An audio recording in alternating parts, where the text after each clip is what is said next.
Geçin. Bak. Tamam burada. Tamam gidiyor şu an.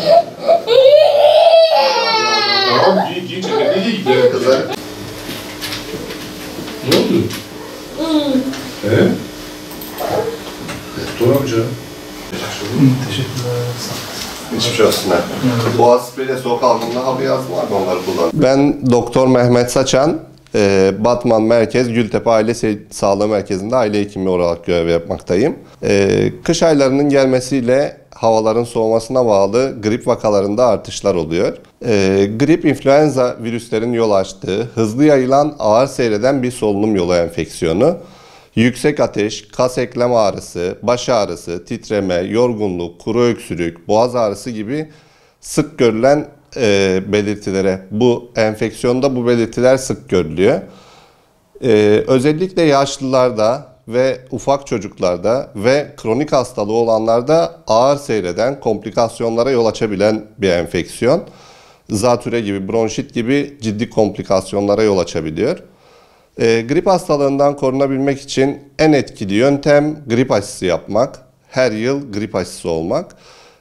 Ellerin düzenli yıkanması, toplu taşıma gibi kalabalık ortamlarda maske kullanılması, maske takılması, el hijyenine özen gösterilmesi gibi hijyen kurallarına dikkat etmek gerekiyor. Bol sıvı tüketmek, vitamin yönden zengin gıdalar tüketmek, gribe yakalandıktan sonra da yakalanmamak için de etkili. Kapalı ve havasız ortamlarda uzun süre kalmamak gripten korunmanın bir diğer yolu.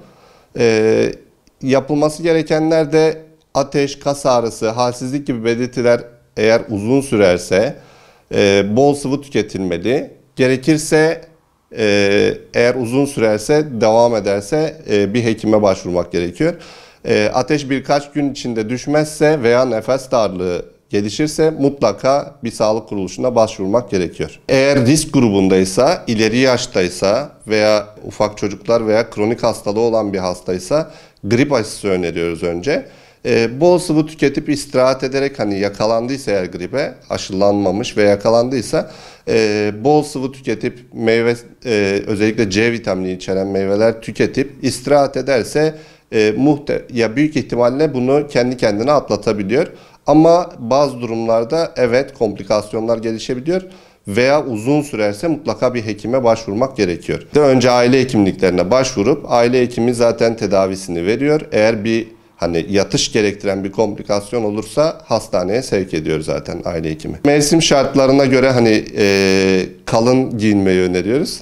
Havaların soğumasıyla tabii ki giyinmelerine dikkat edecekler. Özellikle toplu alanlarda, yani bu AVM'ler olur, toplu taşıma araçları olur. Buralarda uzun süre kalınıyorsa mutlaka maske kullanılması ve el hijyenine mutlaka özen gösterilmesi gerekiyor.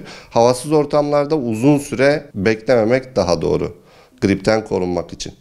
Hastalıklı kişilerle tokalaşmamak, yani semptomlar ortaya çıkmadan da bu hastalık yayılabildiği için özellikle hastalık belirtileri olanlarla tokalaşmamak, öpüşmemek korunmak için gerekli bir şey. Ve hastalık bulgularımız varken de diğer insanları da korumak adına biz de hastaysak kendimiz de maske takıp diğer insanlara bulaştırmamaya özen göstermeliyiz. Eğer risk grubundaysa mutlaka aşı olalım. El hijyenimize özen gösterelim. Eğer hastalığa da yakalandıysak bol sıvı tüketip C vitamini içeren meyveler tüketelim. Gripten korunmanın en etkili yolu hijyenimize dikkat etmek.